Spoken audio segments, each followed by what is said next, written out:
Los días del venado de Liliana Bodoc. Y ocurrió hace tantas edades que no queda de ella ni el eco del recuerdo del eco del recuerdo. Ningún vestigio sobre estos sucesos ha conseguido permanecer, y aun cuando pudieran adentrarse en cuevas sepultadas bajo nuevas civilizaciones, nada encontrarían. Lo que voy a relatar sucedió en un tiempo lejanísimo, cuando los continentes tenían otra forma y los ríos tenían otro curso. Entonces, las horas de las criaturas pasaban lentas, los brujos de la tierra recorrían las montañas maduinas buscando hierbas salutíferas y todavía resultaba sencillo ver a los lulus en las largas noches de las islas del sur, bailando alrededor de sus colas. He venido a dejar memoria de una grande y terrible batalla, acaso una de las más grandes y terribles que se libraron contra las fuerzas del odio eterno. Y fue cuando una edad terminaba y otra, funesta, se extendía hasta los últimos refugios. El odio eterno rondaba fuera de los límites de la realidad, buscando una forma, una sustancia tangible que le permitiera existir en el mundo de las criaturas. Andaba al acecho de una herida por donde introducirse, pero ninguna imperfección de las criaturas era grieta suficiente para darle paso. Sin embargo, como en las eternidades todo sucede, hubo una desobediencia que fue herida, imperfección y grieta suficiente. Todo comenzó cuando la muerte, desobedeciendo el mandato de no engendrar jamás otros seres, hizo una criatura de su propia sustancia, y fue su hijo, y lo amó. En ese vástago feroz, nacido contra las grandes leyes, el odio eterno encontró voz y sombra en este mundo. Sigilosa, en la cima de un monte olvidado de las tierras antiguas, la muerte brotó en un hijo al que llamó Misayanes. Primero fue una emanación que su madre incubó entre los dientes. Después fue un latido viscoso, después graznó y aulló, después rió y hasta la propia muerte tuvo miedo. Después se emplumó para volar contra la luz. Los vasallos de Misayanes fueron innumerables. Seres de todas las especies se doblegaron ante su solo aliento y acataron su voz, pero también seres de todas las especies lo combatieron. Así, la guerra se arrastró hasta cada bosque, cada río y cada aldea. Cuando las fuerzas de Misayanes atravesaron el mar que las separaba de las tierras fértiles, la magia y las criaturas se unieron para enfrentarlas. Estos son los hechos que ahora narraré en lenguas humanas detalladamente.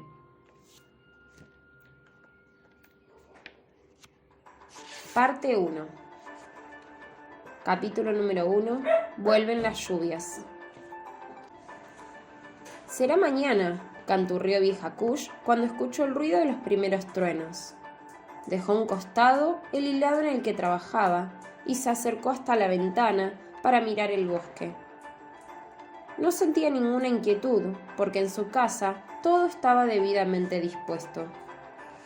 Días atrás, su hijo y sus nietos varones habían terminado de recubrir el techo con brea de pino. La casa tenía su provisión de harinas dulces y amargas y su montaña de calabazas. Los cestos estaban colmados de frutos secos y semillas. En el leñero había troncos para arder todo un invierno. Además, ella y las niñas habían tejido buenas mantas de lanas que ahora mismo eran un arduo trabajo de colores apilado en un rincón. Como había sucedido en todos los inviernos recordados, regresaba a la tierra de los Susiwilkes otra larga temporada de lluvias.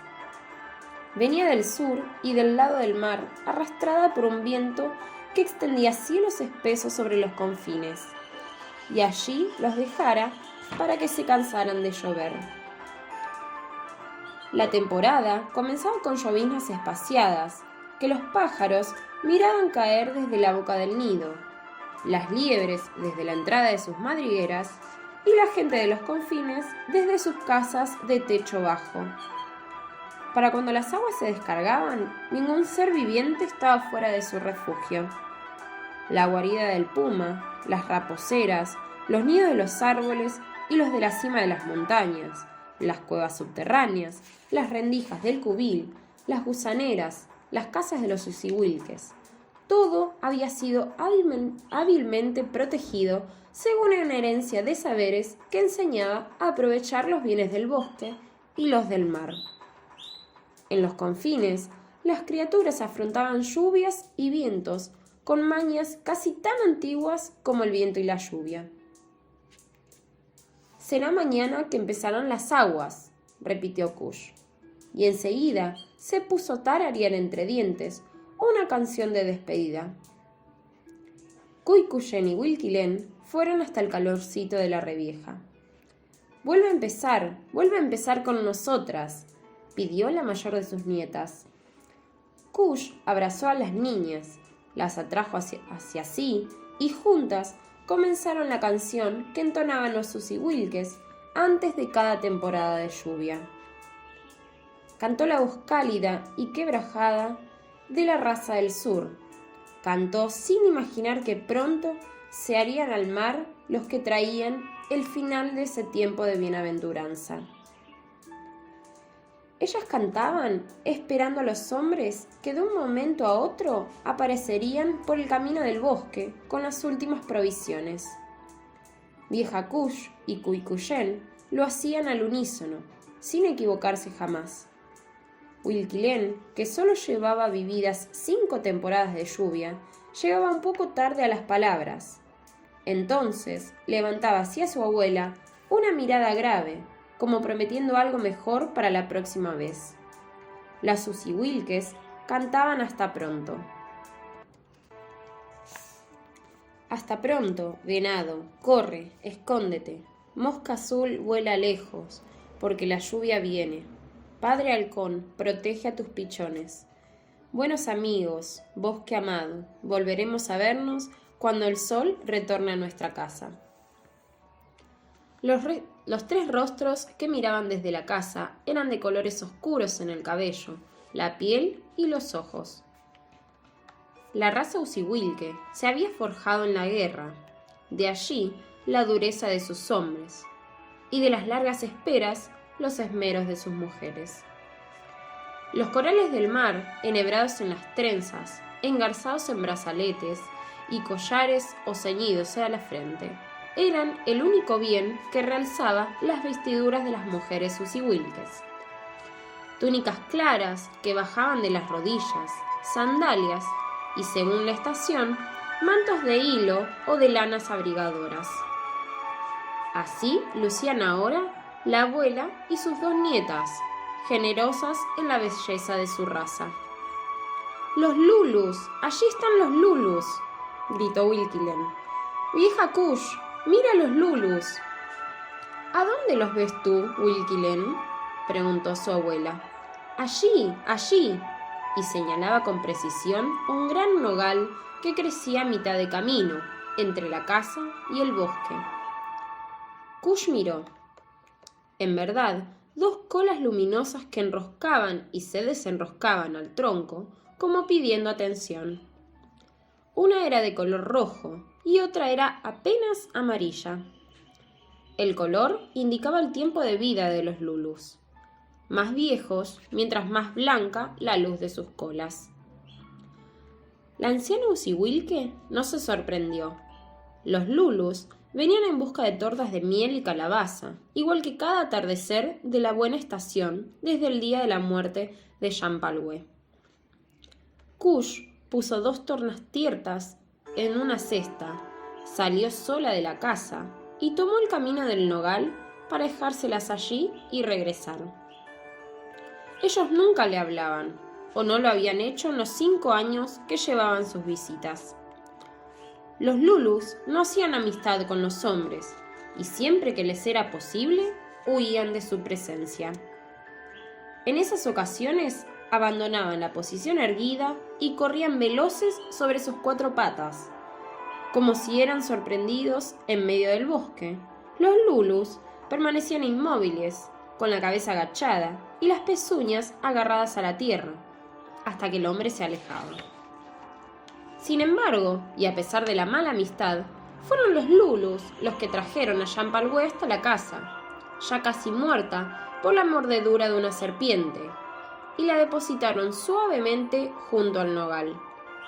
Esa fue la primera vez que Kush vio de cerca los ojos de un Lulu. No pudimos hacer más por ella, así le habían dicho esos ojos. Ahora vieja Kush marchaba a enfrentar una mirada parecida. La revieja había depositado la cesta en el suelo y se disponía a volver con las niñas, cuando el soplido de uno de los Lulus la detuvo. Se rehizo del asombro y giró de inmediato, temiendo un ataque. En cambio, se encontró con los ojos del Lulu de cola amarilla. La miraba igual que aquel Lulu la había mirado el día en que murió Champalhué. Kush supo que se avecinaba otro dolor y lo enfrentó con la serenidad aprendida de su pueblo. ¿Y ahora qué sucederá?, preguntó. El Lulu se quedó en silencio, sus grandes ojos llenos de presagios. «Háblame, hermano Lulu», rogó Kush. «Dime lo que sabes.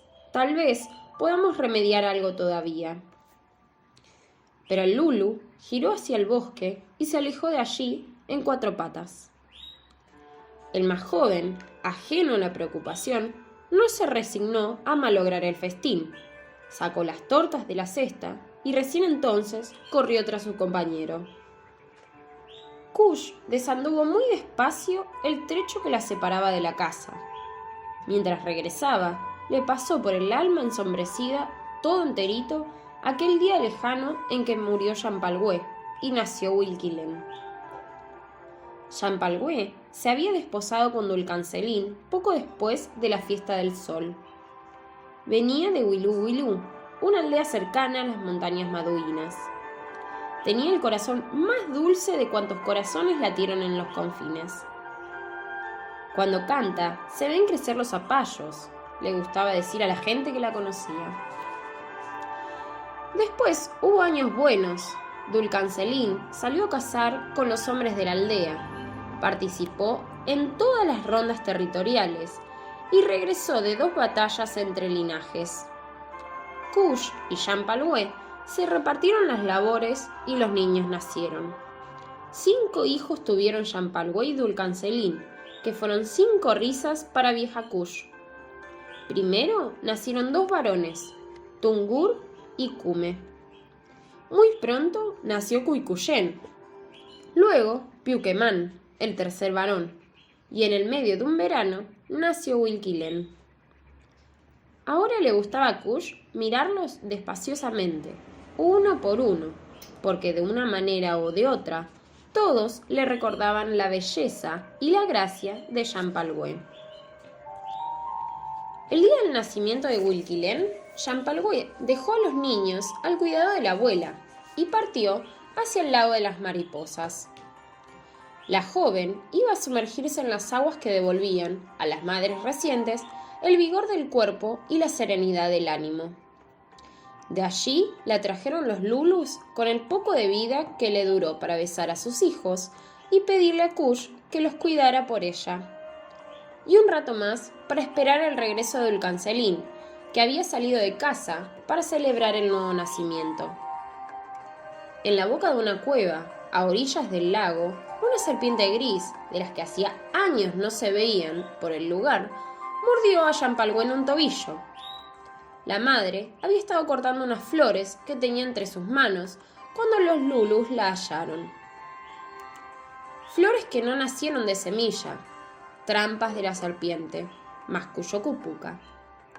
El brujo de la tierra intentó recobrarla para la vida con las medicinas del bosque y de la montaña, pero ni los remedios de Cupuca, ni la juventud de Champalhué, ni siquiera el ruego de un hombre que nunca antes había rogado, nada consiguió salvarla. Murió ese mismo día mientras atardecía en los confines.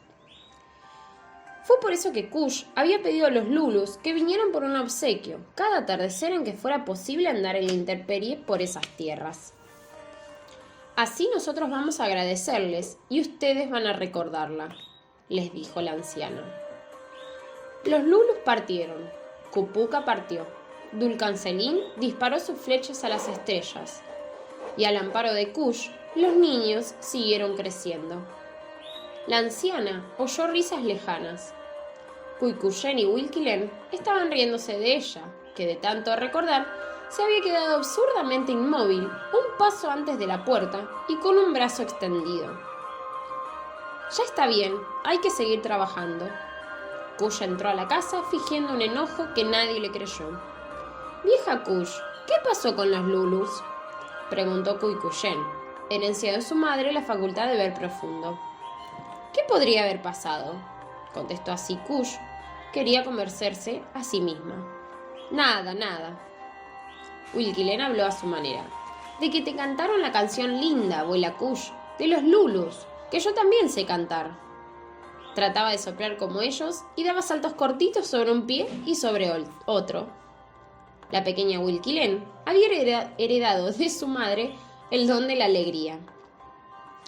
Antes de que la abuela pudiera dar la orden de regresar al hilado, llegaron hasta la casa voces familiares. Dulcancelín y sus hijos varones regresaban del bosque. Traían algo más de leña, hierbas aromáticas para quemar en las largas noches de contar historias, y una liebre, la última de la temporada, que comerían apenas Kush la cocinara. Los hombres no fueron directamente a la casa. Antes guardaron la leña nueva junto con la restante, cuidando de separarla por tamaño. Enseguida se dirigieron hasta una construcción de pared baja y circular, levantada con piedras de las maduinas. Aquel era el lugar donde lavar sus cuerpos y frotar un aceite liviano sobre los rasguños que traían del bosque. El primero en entrar fue Dulcancelín. Detrás de él lo hicieron sus 3 hijos. Afuera, la noche se cerró. Los grandes árboles hincaron sus raíces en la tierra. El viento llegó arrastrando una bandada de cuervos y se metió en lo oscuro. Sobre un cuero extendido humeaba la liebre cocida en agua sazonada. Liebre con hierbas de sazón, pan de maíz y hojas de repollo era la comida de aquel día para la familia del guerrero. A la luz del fuego, los 7 rostros parecían de sueño. Los osihuilques comieron en silencio y solo después de que todos hubieran terminado, Dulcancelín habló. Hoy en el bosque oímos el tambor de Cupuca, llamando a alguno de sus hermanos. Y también oímos la respuesta que le enviaron. No pude entender lo que decían, pero los tambores de los brujos sonaban muy extraños. El nombre de Cupuca siempre interesaba a los mayores y silenciaba a los más pequeños. ¿De dónde venía el sonido?, preguntó Kush a su hijo. El tambor de Cupuca venía desde el volcán. El otro se oía más débil. Tal vez venía de la isla de los lulus, terminó Kush. ¿También ustedes lo oyeron? La pregunta de Dulcancelín se quedó sin respuesta porque vieja Kush había regresado a la mirada del lulu de cola amarilla. «Kush», llamó su hijo, «te estoy preguntando si también lo oyeron».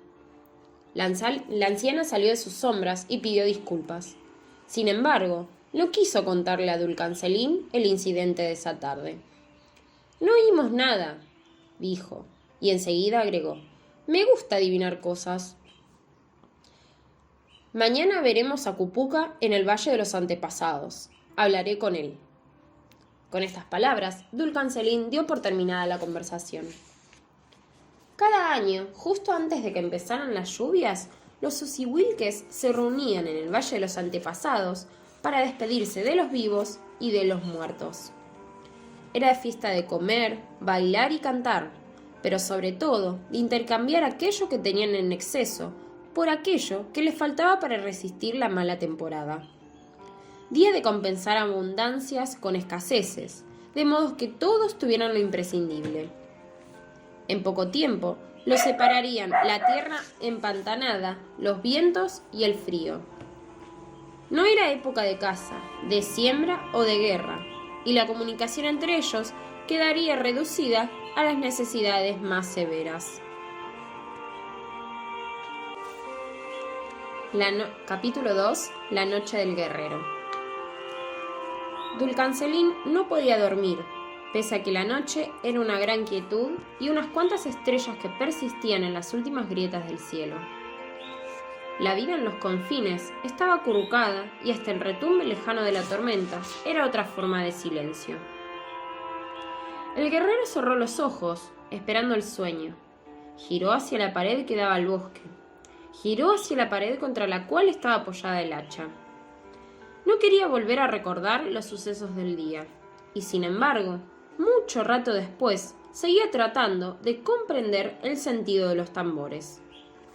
Dulcancelín recordó lo que vieja Cuyo decía, que el sueño jamás va donde lo llaman y siempre donde lo desairan.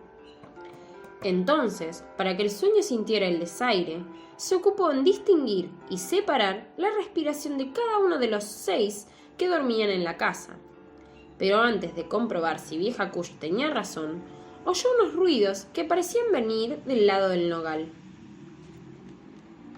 Se puso de pie con solo un movimiento silencioso, y enseguida estuvo fuera de la casa con el hacha de piedra en una mano y el escudo en la otra.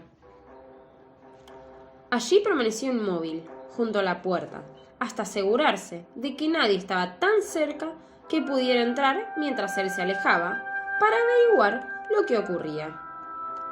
Después se dirigió, sin ningún ruido, hacia uno de los extremos de la casa, y cuando casi llegaba, cambió bruscamente su ritmo y afrontó la esquina con un salto. Pero, por una vez, el guerrero Usihuilque fue sorprendido.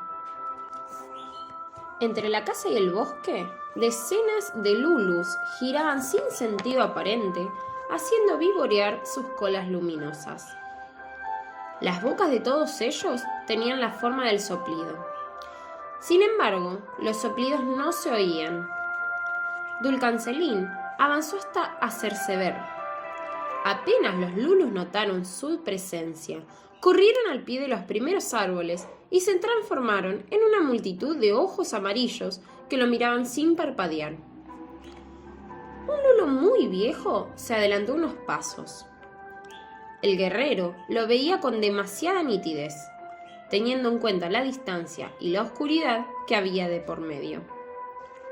La criatura de la isla señaló hacia el oeste con su brazo raquítico, y Dulcancelín siguió el movimiento. El mar Lalafque solamente podía verse desde la casa en los días nítidos del verano, y aún entonces era un contorno que subía sobre el horizonte y bajaba enseguida. Para cuando Usihuilque giró la cabeza, el mar estaba allí tapándole el cielo, derrumbándose sobre su casa, su bosque y su vida. Dulcancelín prolongó un grito salvaje y por instinto levantó el escudo. Pero el mar detuvo su caída y se abrió como un surco de la huerta de Kush. Por el surco, pisoteando hortalizas, avanzaban hombres descoloridos al lomo de grandes animales con cabellera. Estaban lejos y cerca, y sus ropas no ondeaban con el viento de la carrera.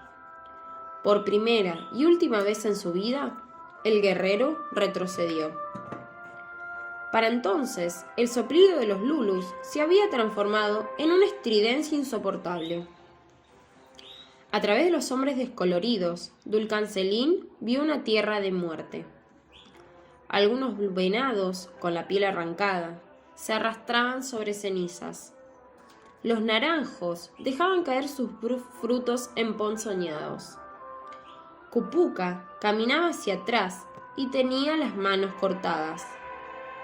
En algún lugar, Huilquilén lloraba con el llanto de los pájaros, y Cuicuyén, picada de manchas rojas, miraba detrás de un viento de polvo. El guerrero se despertó sobresaltado. Otra vez resultaban verdades los decires de Kush. El hacha seguía apoyada contra la pared y el silencio seguía. Dulcancelín recordó que era día de fiesta. Faltaba muy poco para el amanecer y un poco menos para que su madre se levantara a encender el fuego y a comenzar con los trajines de la jornada. Cubierto con un manto de piel, Dulcancelín abandonó la casa con la sensación de que era la segunda vez que lo hacía en el curso de esa noche. Afuera estaba el mundo familiar y el guerrero respiró hondo. Un gris opaco aparecía detrás de la noche. Por el sur, cubriéndolo, venía otro gris, macizo como las montañas. El cabello de Dulcancelín estaba sujeto con un lazo en la parte superior de la cabeza, como lo llevaban los Zuziwilkes, cuando iban a la guerra o cuando adiestraban su cuerpo. La distancia que lo separaba del bosque le alcanzó para la canción que solo los guerreros podían cantar. Cantando, prometían honrar cada mañana la sangre que se había tendido a dormir por la noche, y a cambio suplicaban morir en la pelea. Cuando Dulcancelín llegó a los grandes árboles, se quitó el manto y lo abandonó sobre unas raíces. Comenzó doblándose como una caña nueva, corrió a través de la maleza, saltó la distancia de un jaguar, trepó hasta donde parecía imposible y, por último, se sostuvo colgado de una rama hasta que el dolor lo venció. De regreso a la casa, recogió sus mantos y algunas semillas para masticar. Desde la muerte de Champollion se había vuelto áspero y silencioso.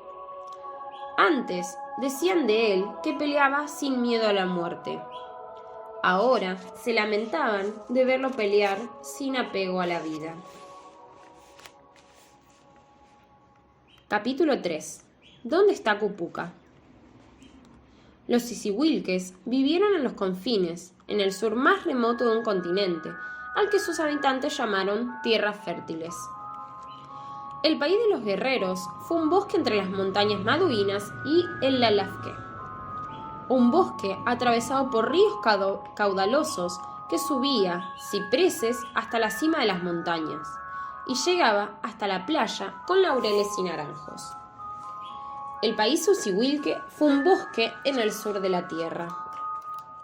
Bastante más al norte de los confines, subiendo durante muchas jornadas una ardua pendiente, habitaban los pastores del desierto, un linaje de criadores de lamellos que se extinguiría con los últimos oasis. Todavía hacia el norte y en la otra orilla del continente vivió el pueblo de los Itzahai, y más allá de las colinas del límite, los señores del sol levantaron una civilización de oro. Tal vez algunos pueblos vivieron y murieron en la cerrazón de la selva madre, sin salir jamás de allí. Y por fin hubo otros, la gente que habitó donde los mares eran de hielo y el cielo era oscuro, porque el sol se olvidaba de ir. En los confines, Dulcancelín y su familia se acercaban al Valle de los Antepasados la mañana del día que recomenzaban las lluvias. A mitad del viaje, Tungur pidió permiso a su padre para adelantarse un trecho en el camino. El andar de Kush y de las niñas le resultaba demasiado lerdo y él no quería desaprovechar aquella mañana. Concedido el deseo, el muchacho tomó ventaja y enseguida se perdió de vista. El lugar exacto donde los Zuziwilkes iban a reunirse era un espacio casi circular, totalmente cubierto de una hierba rastrera y contorneado por un crecimiento de grandes hongos blancos. Árboles y malezas se agolpaban alrededor, como para ver la fiesta de los hombres sin trasponer el límite. Ya casi llegaban cuando vieron que Tungur venía por el camino, en dirección hacia ellos. Algo traía con él, algo muy especial sin duda, porque lo levantaba con todo su brazo estirado y lo agitaba ansiosamente. ¿Qué trae? ¿Qué habrá encontrado?, se preguntó Kume en voz alta, y atraído por la ansiedad de su hermano mayor, corrió a encontrarlo. Piuquemán y Cuicuyen lo siguieron de inmediato. Ellos iban adivinando con la voz entrecortada por la carrera. Colmillos, una piedra azul, un caparazón, pezuñas de lulu. Wilquilén, que corría detrás, gritaba cuánto podía hacer oír su vocecita. ¡Una naranja! ¡Tungur trae una naranja para mí! Tungur se había detenido y los esperaba con su tesoro escondido en las espaldas. A ver, pidió Kume, pero Tungur movió la cabeza en señal de negación. Kume y Pukemon entendieron que esta vez no se trataba de un juego, que no debían rodear a su hermano y marearlo y derribarlo hasta quitarle por la fuerza lo que ocultaba.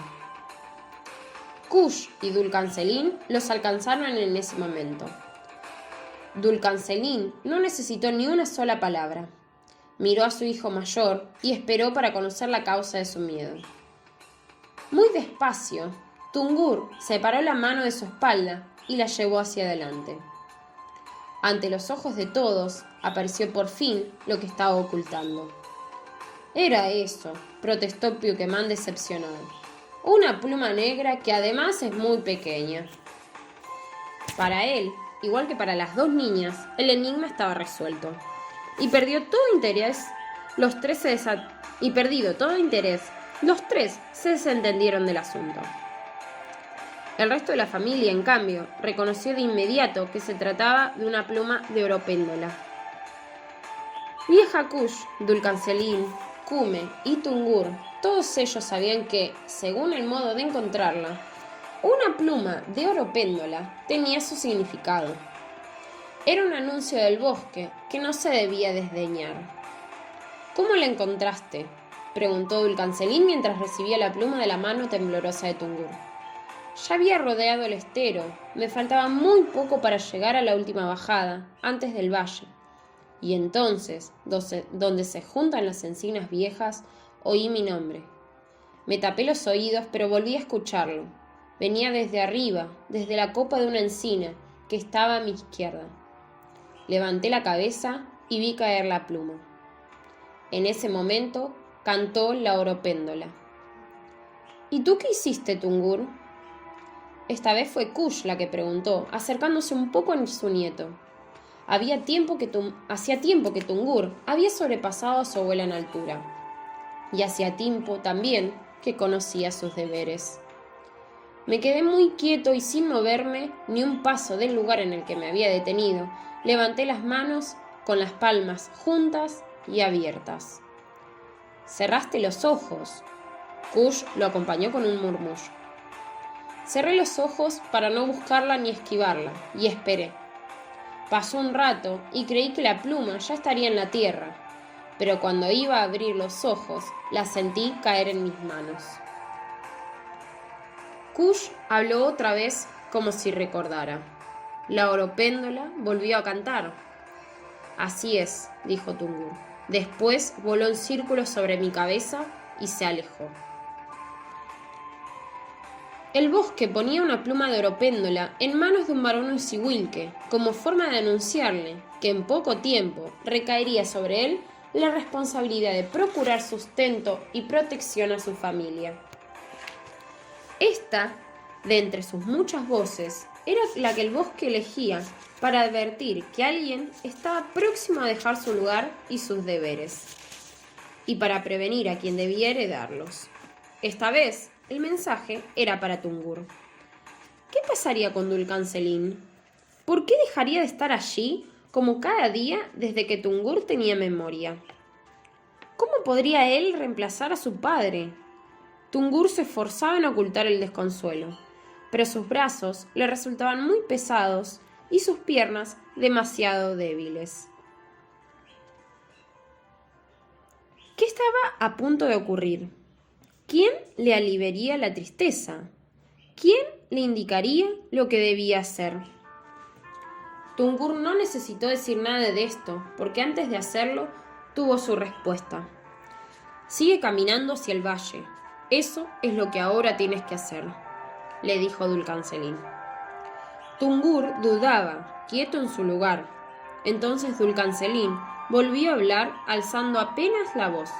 Vamos, Tungur, sigue caminando. La familia reanudó la marcha en dirección al Valle de los Antepasados, caminando muy juntos unos de otros. Los más pequeños, que adivinaron en el rostro de los mayores algún suceso fuera de lo común, prefirieron no averiguar de qué se trataba. Sin embargo, el mismo bosque que había ocasionado la pena ayudó a disiparla. El olor de la lluvia cercana y la nitidez con que los árboles se veían detrás del viento les hicieron pensar que cualquier dolor estaba muy lejos. Y a poco de andar, el buen ánimo volvió a los corazones Wilkes. Kume tomó una piedra y la arrojó a ras del suelo, tan adelante como pudo.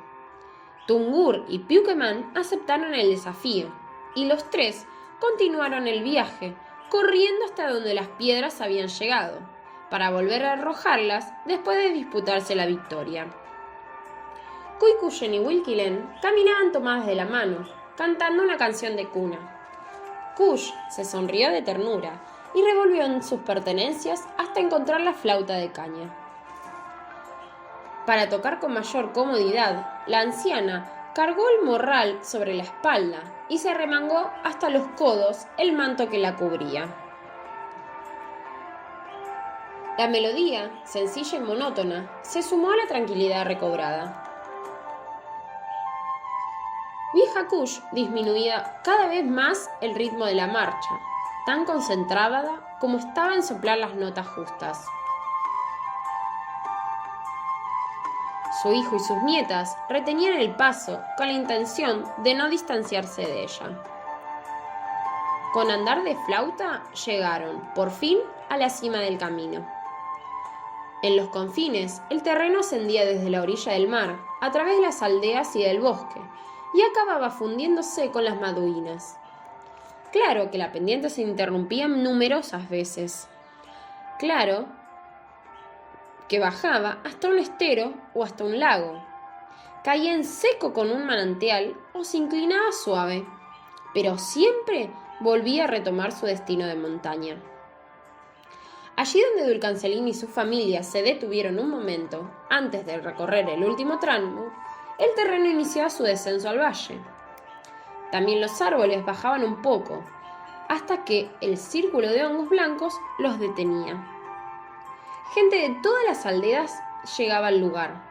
La mayoría venía en grupos numerosos por cualquiera de los tres caminos principales. Algunas familias llegaban solas debido a un retraso en la partida o a la ubicación de sus casas, que les facilitaba la entrada por un atajo. La familia de Dulcancelín se encontraba entre estas últimas. También ellos habían tomado una senda que acortaba el camino al Valle de los Antepasados. A medida que iban llegando, los Osiwilques descargaban sus morrales y se ponían a saludar a sus parientes por todo el valle. Entre ellos había quienes se veían con frecuencia, pero muchos otros lo hacían solamente en días excepcionales. Hombres y mujeres se agrupaban en rondas diferentes, igual que se repartían las habilidades y los trabajos. Apenas vieron acercarse a Dulcancelín, varios guerreros se adelantaron a recibirlo. Las mujeres rodeaban a Vieja Kush, que saludó a las casadas con un beso en cada mejilla y a las solteras con una palmada en la frente. La gente de los confines amaba a sus ancianos, y Vieja Kush lo era más que nadie. Quienes crecieron a su par habían muerto años atrás, mientras que ella seguía recorriendo el bosque. «Me dejaron aquí olvidada», decía Kush cada vez que se hablaba del asunto. «Y debe ser porque no hago ruido». Vieja Kush tuvo a su hijo muy tardíamente, cuando ya nadie lo creía posible. En esa ocasión, los Osiwilques hablaron de un prodigio. «Es un don que la vida le da a Kush por ser de corazón suave y manos ásperas». Así se murmuró durante largo tiempo en los confines. La reunión se animaba desde Paso de los Remolinos y Las Perdices, desde los corales, desde las aldeas que estaban al norte del río Nubloso, y más lejos, desde Wilú, iban bajando los Osiwilques. La mayor parte hacía todo el camino a pie. Los que vivían del otro lado del río dejaban sus canoas amarradas en la orilla y después caminaban hasta el Valle de los Antepasados. Solo unos pocos, especialmente los que venían de las aldeas altas, llegaban montados en lamellos. Gente de una tierra asombrosamente abundante, los Sisiwilkes preveían su sustento tanto como los animales del bosque preveían el suyo. Era seguro que los manzanos repetirían cada año sus manzanas, que los animales de caza procrearían a su tiempo, que un solo zapallo guardaba las semillas de muchos otros. Y a nadie se le ocurría pensar que semejante previsión pudiera mejorarse. Como excepción, un poco antes del comienzo de las lluvias, los Sisiwilkes acopiaban más de lo habitual para poder afrontar los largos días de aislamiento, cuando el mar y la tierra se volvían hacia adentro y el bosque mezquinaba sus bienes. Hombres y mujeres redoblaban su esfuerzo. Cazaban o hilaban, amasaban arcilla, curtían pieles y tejían cestos. Unos pescaban y guardaban las pescas en sal, otros secaban fruta, pero ninguno provisionaba para sí otra cosa que lo indispensable. El sobrante se trocaba en el valle de los antepasados. Así, la abundancia de una aldea compensaba la escasez de otra, y las habilidades de cada uno resultaban provechosas para todos. Los habitantes de Wilu obtenían valiosas piedras de las montañas, pedernal para encender los fuegos y sílex para fabricar hachas y puntas de flecha. Pero a cambio necesitaban la sal y los peces disecados que la gente de los corales acarreaba en cestos de junco. Los cestos se fabricaban en las aldeas que estaban a orillas del nebuloso, donde los juncos crecían como plaga. Allí también modelaban recipientes de barro cocido, cántaros, vasijas y unas pequeñas tinajas muy apreciadas en hierbas dulces, porque en ellas guardaban los colmeneros la miel roja de sus panales. Las mujeres de paso de los remolinos, célebres tejedoras, llevaban sus mantos y paños de lana que resultaban imprescindibles en los inviernos a orillas del mar para los pescadores de los corales. Los bienes se depositaban en hileras que los Sisiwilkes recorrían sin apresuramiento. Como cada aldea conocía las necesidades de los demás y como en todas ellas se tenían en cuenta los hechos desacostumbrados que para bien o para mal hubieran alterado la vida de sus vecinos, la mayoría de los intercambios eran predecibles y se repetían con pocas variaciones de año a año. Aquella vez, Kush había llevado 3 mantas de lana teñidas de color verde y adornadas con guardas rojas y amarillas. A cambio de ellas, eligió un vaso para moler maíz, cuero para renovar las botas de los varones, hierbas medicinales y algo de pescado seco. Terminado el tiempo de dar y recibir, vieja Kush, igual que el resto de las mujeres, se ocupó en los preparativos de la comida. Los músicos, ubicados en diferentes lugares del valle, recibían la visita de pequeños grupos que se cruzaban yendo de un instrumento a otro. Los que venían de escuchar el sonido oscuro del tambor caminaban ensimismados. Otros todavía bailaban los sones del racimo de calabazas secas. Las trenzas de junco, engomadas, demoraban en callarse. Por eso, la gente a su alrededor recordaba tiempos pasados. Solamente el flautista no se quedaba quieto. Daba vueltas al valle una y otra vez tocando su canción. Detrás de él, el cortejo se renovaba cada vuelta. Cuando la flauta pasó frente al Kush, la anciana abandonó un momento su tarea para saludarla. «Ven a cantar conmigo, vieja Kush», le dijo la flauta. «No te falta compañía, silbadora», respondió Kush. «Mejor sigo con mis quehaceres». La anciana levantó la mano en señal de saludo y volvió a concentrarse en acomodar palmitos en una corteza. Apenas la tuvo lista, llamó a su nieta mayor. «Cuicuyen, ven aquí». La niña llegó enseguida y Kush continuó. «Llévate esta bandeja para convidar y cuando se vacíe, regresa por más. Antes, saca uno para ti». Cuicuyen tomó un palmito y lo mordió con gusto. Por allí cerca, Wilkilen había estado mirando.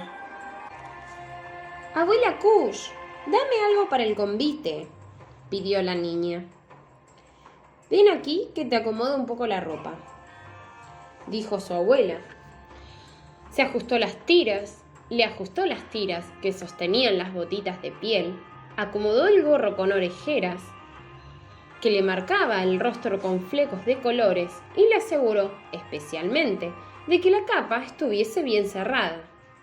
Mientras tanto, Wilkilén miraba el viento arriba del valle y, por imitarlo, soplaba con fuerza y balanceaba los brazos como si fueran ramas.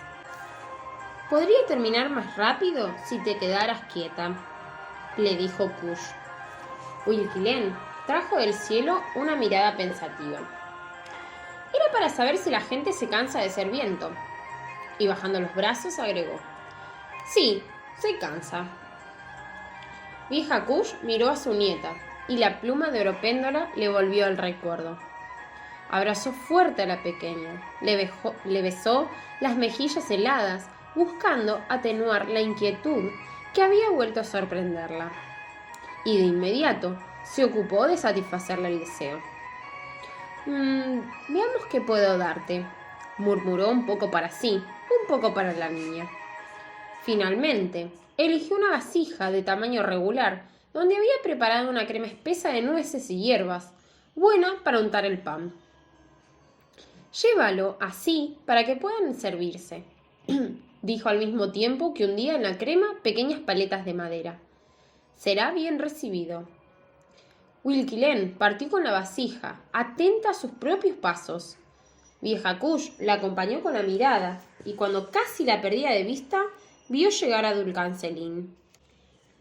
Su hijo venía a buscarla, pues juntos debían ir a saludar a los parientes de Champalue que habían venido desde Wilú.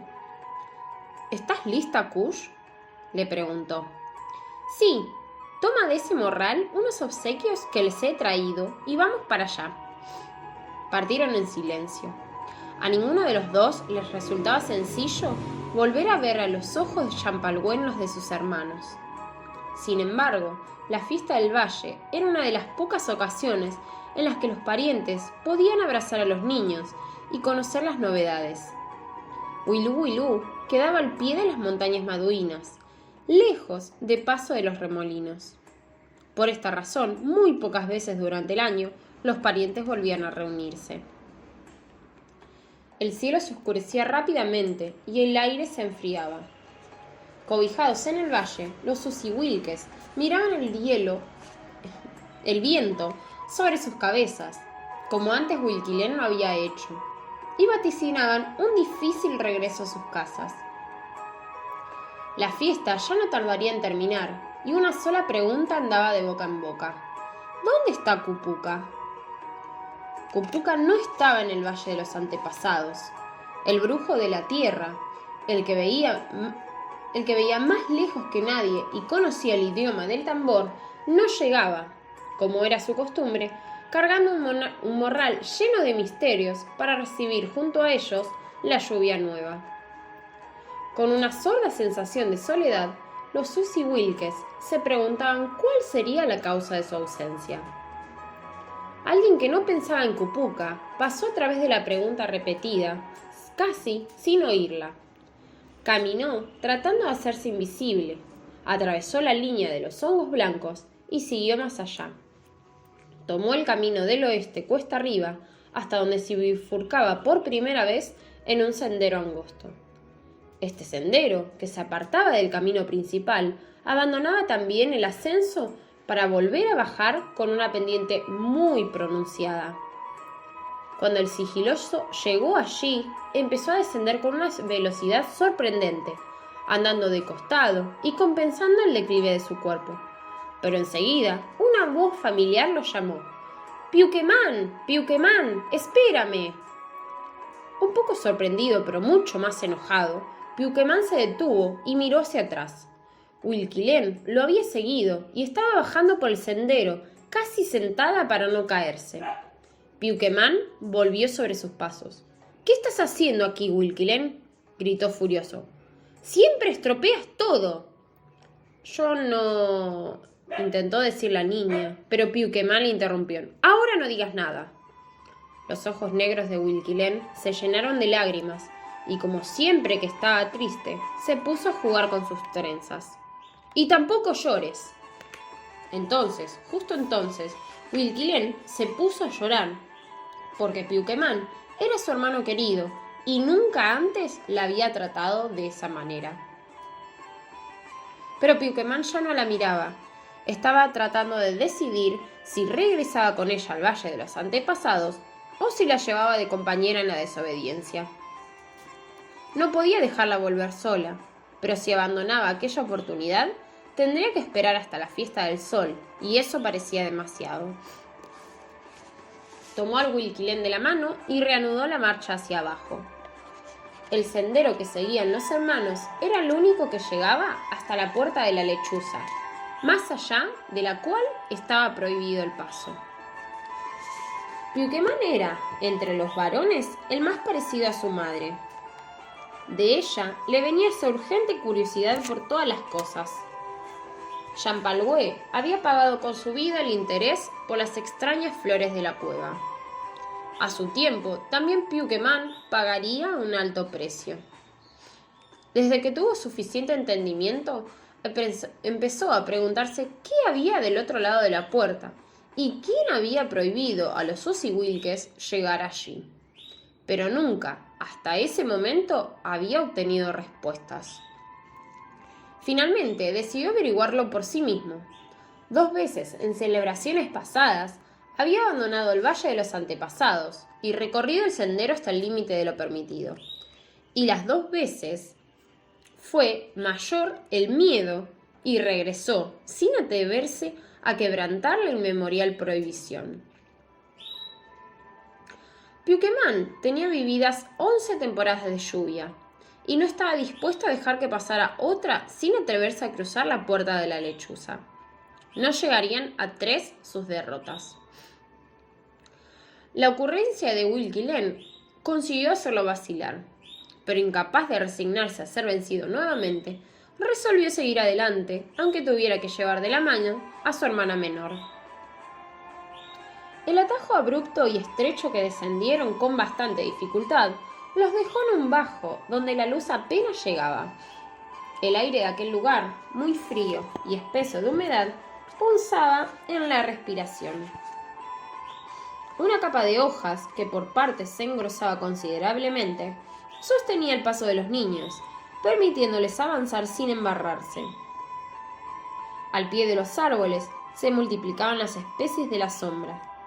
Plantas rastreras, hongos y pequeños gusanos que aparecían por montones bajo cada piedra desplazada eran la más visible manifestación de la vida. Piuquemán ya había estado allí, por eso marchó directamente a reencontrarse con el sendero, aunque parecía como intencionadamente disimulado. Anduvieron un trecho en línea zigzagueante y apretada de vegetación, cada vez más adentro de aquella hondonada oscura. Los 2 hermanos avanzaban tiritando y golpeando los dientes. Ni siquiera los mantos que llevaban bien ceñidos al cuerpo les servían de mucho porque el frío mojado les estaba trepando por los pies. De pronto, el camino se enderezó y el espacio se despejó de maleza. Habían llegado a la puerta de la lechuza. Frente a ellos se alzaban 2 árboles enormes, separados uno del otro, la medida de un hombre con los brazos abiertos. Desde cierta distancia se veía con claridad que el espacio entre los troncos tenían la forma de una lechuza. Wilquilén y Piuquemán se quedaron inmóviles, mirando la silueta del ave de los muchos nombres, pariente de los brujos de la tierra. Piuquemán fue el primero en reponerse, y con un gesto que intentó ser desafiante, le indicó a su hermana que iban a seguir avanzando. Se apretaron la mano con fuerza y caminaron hasta la puerta de la lechuza. La cercanía les desdibujó el contorno del ave, y con las cosas así facilitadas, atravesaron la puerta prohibida. Piuquemán quería silbar para ayudar el buen ánimo, pero no había forma de que el silbido saliera sin quebrarse. Ni siquiera Wilquilén, entusiasta en las conversaciones, pronunciaba palabra. Aunque a su alrededor todo parecía habitual, nunca antes del bosque los había puesto tristes como estaban. Como sea, no alcanzaron a internarse demasiado en el lugar, porque tras una curva, en un claro al costado del camino, encontraron a Cupuca. El brujo no pareció escucharlos. Estaba de espaldas a ellos, sentado en cuclillas. Una mano sostenía una rama con forma de serpiente y la otra dibujaba en la tierra algo que los niños no alcanzaban a ver. Su cabello blanco caía desgajado sobre la espalda y por debajo de la piel de venado que lo cubría asomaban sus plantas descalzas, duras de caminar el bosque y las montañas. Los dos hermanos se escondieron detrás de un arbusto, temerosos de la reacción de Cupuca si los descubría dentro del lugar negado. El brujo de la tierra estaba repitiendo una letanía sagrada. Cuando terminó, giró la cabeza hacia el lado del corazón, de modo que se descubrió el perfil de su rostro. En cuanto lo vieron, Piuqueman y Wilquilen notaron algo diferente. Aquel que vieron no era el rostro de Cupuca, tal como ellos lo conocían. El cambio resultaba confuso, pero no por eso menos terrible. La nariz, muy dilatada y hacia arriba, latía de un modo extraño. El mentón se estiraba un poco hacia adelante y su respiración tenía filamentos de colores. Si hubieran podido mover las piernas, habrían salido corriendo de allí, sin parar hasta el regazo de Kush. Pero las piernas querían quedarse. De repente Cupuca dio un aullido y de un salto se puso de pie. Cantó alto palabras de otra lengua y frente a los dos que miraban congelados de espanto, se puso a dar giros con un pie fijo y el otro coseando la tierra. La cara de Cupuca aparecía transformada en cada uno de esos giros. Su voz, en cambio, seguía siendo la misma y seguía cantando, aunque se oía llegar desde un lugar muy alejado. En el primer giro, la cara, estaba levemente emplumada. Después tuvo hocico de liebre, sacó lengua de lagarto y se detuvo, olisqueando el aire con comillos de gato salvaje. Piuqueman no podía pensar, Wilquilen no podía llorar. Así estuvieron hasta que un dolor intenso los arrancó de la fascinación que los tenía atrapados. Eran hormigas rojas que se habían encaramado por sus botas y estaban picándole las piernas con furia. Reteniendo el grito, se pusieron a quitárselas con urgencia y por un breve momento se olvidaron de Cupuca. Antes de que pudieran acabar de quitarse las diminutas dañinas que les escabullían por todo el cuerpo, escucharon un sonido que los apuró a erguirse. Entre el cielo y sus cabezas revoloteaba una mancha creciente de mariposas blancas que parecían venir de la nada, como si pasaran de no existir a existir a través de un agujero del aire.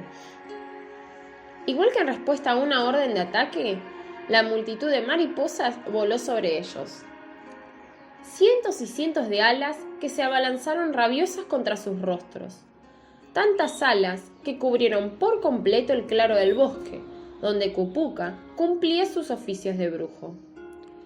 Piuqueman y Wilquilen retrocedieron dando manotazos para apartar el enjambre, pero era muy poco lo que lograban quitarse de encima. En poco tiempo eran dos siluetas cubiertas de mariposas, con manos cubiertas de mariposas, que no les servían para limpiarse el rostro. Vacilante y casi enceguecido por el aleteo, Piuqueman buscó a Wilquilen.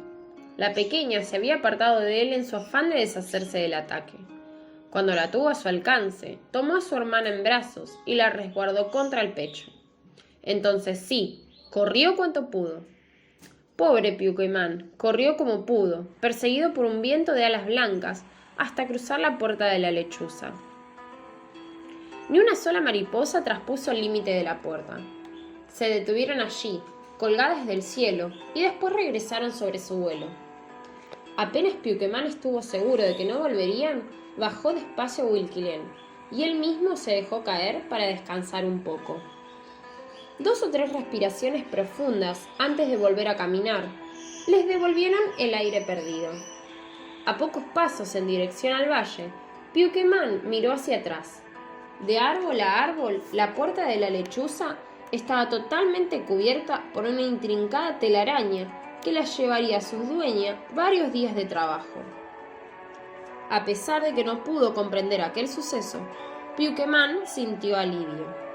Tal vez nunca habían estado del otro lado. El resto del camino fue sencillo. Reconfortados por el regreso, ni siquiera temían el enojo de Dulcancelín, por la ausencia que, seguramente, ya habría notado. Los devolvió el mismo sendero. La fiesta seguía, y ellos se metieron entre la gente con la cabeza baja, avergonzados de solo imaginar que ya todos conocían la desobediencia. Andando así, tropezaron con su abuela y su padre. Piuquemán y Wilquilen fueron levantando la vista, demorándose en encontrar los ojos relampagueantes de Dulcancelín y la mirada triste de vieja Kush. Una nueva sorpresa les aguardaba. Ambos los miraban sonrientes. «Veníamos buscándolos. Debemos ir juntos a saludar a los parientes de mamá Champalhué», dijo Kush. «Allí está Cuicuyén», dijo Dulcancelín señalándose. «Adelántense con ella. Yo voy a buscar a Cume y a Tungur». Piuquemán y Wilquilen no hicieron más que asentir y obedecer. Un rato después, la fiesta terminaba. Las familias cargaban sus cosas y se despedían. Bajo el cielo encapotado, los Usihuilques marchaban a encontrarse con el viento helado que venía del mar y ladeaba el bosque hacia las montañas. El Valle de los Antepasados quedaba solo hasta el próximo día claro, sin más habitantes que las almas.